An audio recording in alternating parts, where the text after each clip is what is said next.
Welcome to part 2 of my video about Black Widow. This part of my video is going to focus on the marketing and distribution of the film. Please be aware that there is a part 1 to this video that focuses on production and ownership, so don't forget to check that one out too.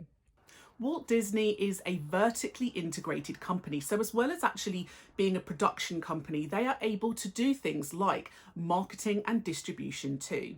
Walt Disney Studios Motion Pictures, therefore, was the distributor for Black Widow. The film was originally announced at the 2019 San Diego Comic-Con, which is a great event for lots of super fans of pop culture like films and TV programs. It's a great way of targeting those audiences who love things like the Marvel Universe. The intention was to release the film in May of 2020. Unfortunately, as we all know, in 2020, the COVID pandemic hit and the film had to be delayed several times.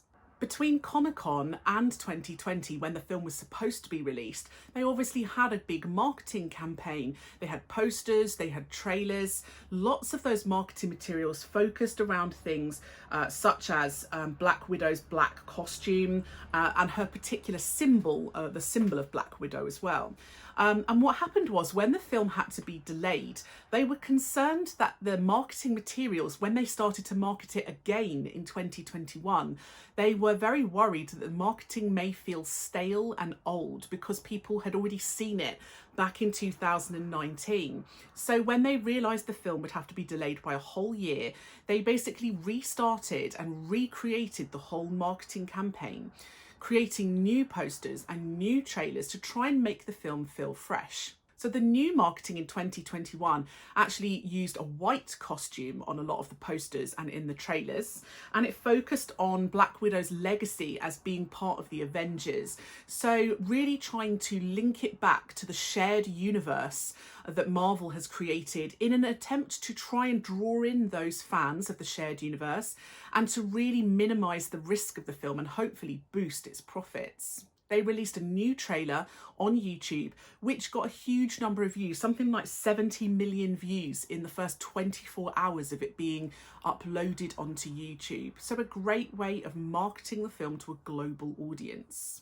They also released a trailer for the film during the Super Bowl ad break, which is a huge cost. It's very expensive to place an advert in the ad break of the Super Bowl. So again, just demonstrating the power and financial resources that Disney have. Disney own a lot of other companies. Like I've mentioned, they are diversified as well. So they own TV companies, they own magazines, they own networks, all sorts of things. So ESPN did a 30-minute documentary on Scarlett Johansson's stunt double. This was a great way of promoting the film and really kind of hyping up the stunts and the action sequences that were in it. Marvel Studios, don't forget, they have their own ability to make TV programs too. They actually have a TV program called Marvel Studios Legends, which kind of focuses on different legendary Marvel characters. And they did a 1-episode special on Black Widow in an attempt to really kind of familiarise existing Marvel audiences with the Black Widow character.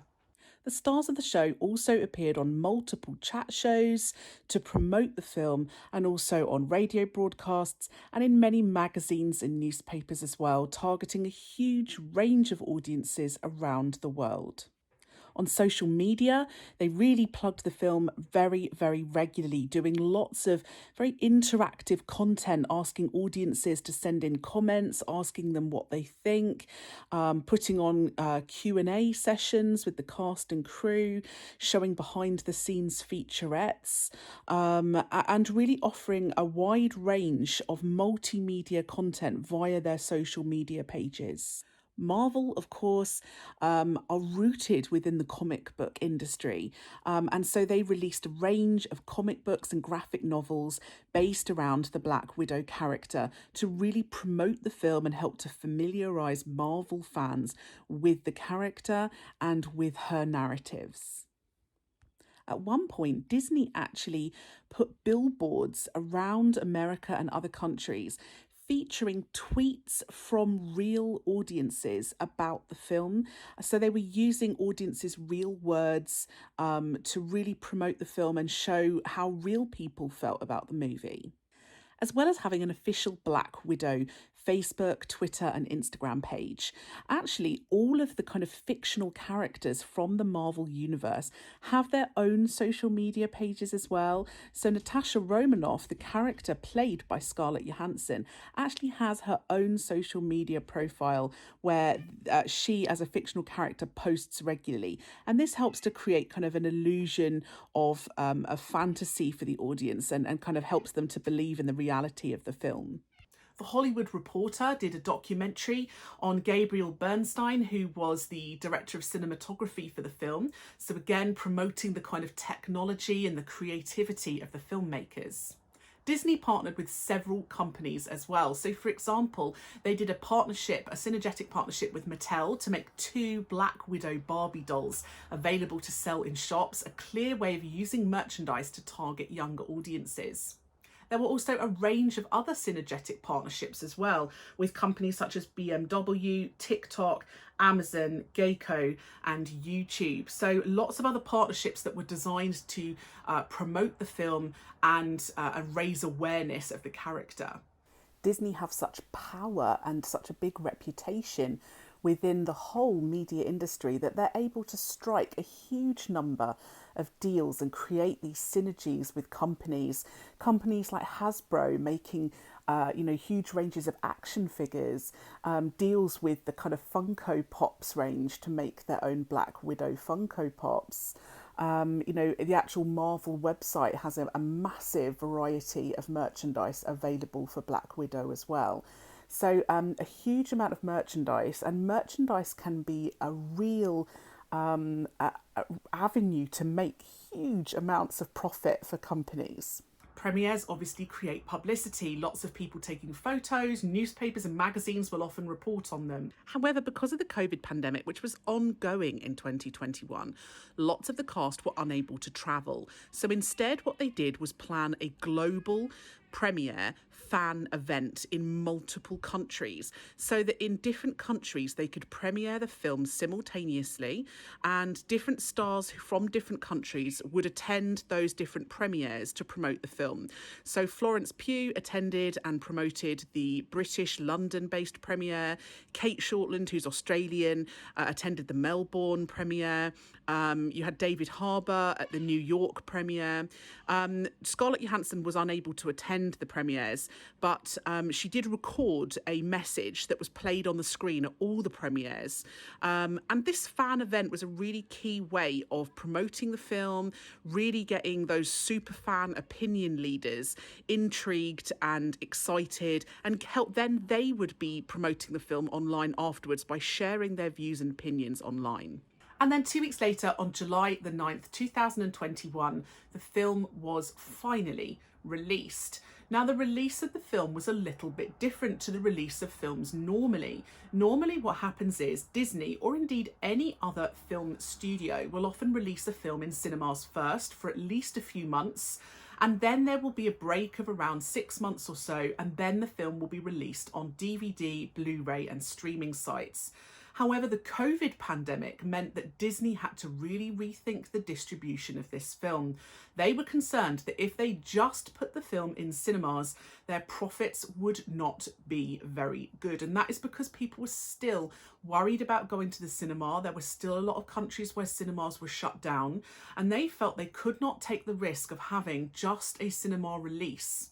So they made the quite controversial decision, as have many other film companies this year, to release the film simultaneously in the cinemas and also on their own streaming site, Disney+.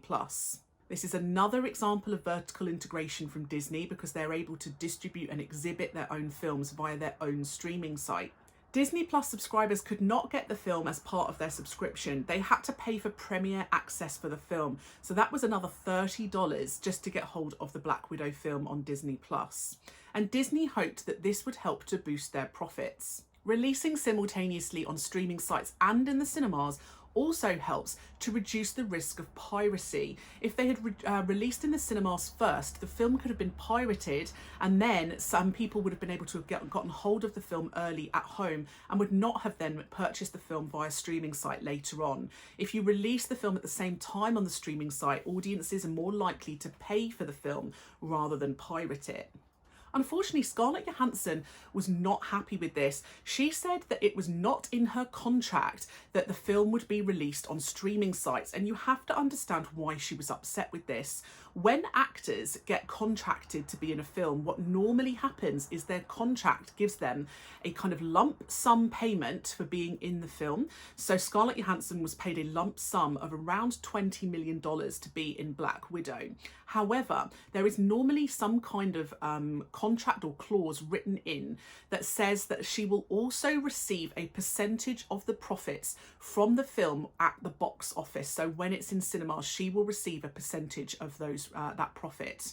And obviously, if the film is also released on streaming sites, she felt that the box office takings would not be as high, and therefore she would be losing out on potentially a lot of money. So actually, in the last couple of weeks, as of August 2021, Scarlett Johansson has actually sued Disney and kind of released a lawsuit against them for breach of contract and loss of earnings. And we're still waiting to find out what the result of that lawsuit will be. But you can see that potentially this idea of releasing simultaneously on streaming sites may cause a problem for film companies in the future if actors aren't happy with potential loss of earnings as a result. The film has made a very large amount of money so far, considering the pandemic. So it made $320 million at the box office in the first weekend, and $60 million on Disney Plus in the first weekend. So at the moment, it looks as though the film has at least made its money back. But considering that other Marvel films have made $1 billion in total revenue, obviously the pandemic has had a really huge impact on revenue made by film companies. When it was released in cinemas, it's interesting to see just how big the release was. So, for example, in the US alone, it was screened in over 4,100 cinemas, which would be a huge cost for Disney to distribute so widely. 375 of those were IMAX cinemas as well.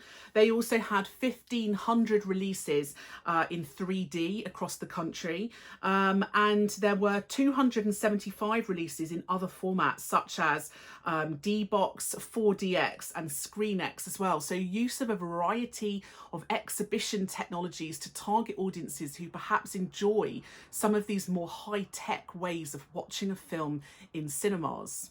At the moment, the home release of Black Widow is scheduled for August the 10th. It is scheduled to be released on digital download, Blu-ray, Ultra HD Blu-ray and DVD as well. Slightly later than that, they will also release it on Disney Plus to all subscribers, not just the ones that are paying the extra Premier Access price. So releasing on a range of different platforms and formats, again, another demonstration of the money that Disney has in terms of distribution. So Black Widow, all in all, is a demonstration of power, resources and financial success from both Marvel and Disney, but also a very real demonstration of some of the contextual problems caused by the COVID pandemic in the film industry. So that was my easy to understand guide to Black Widow. Don't forget to check out my channel for lots of other useful videos on films, TV, set text, keywords and theories. And if you do have a video that you would like that I don't already have on my channel, please leave a little comment below and I'll see what I can do. Don't forget to check out part 1 of this video about production and ownership. You can find that on my YouTube channel.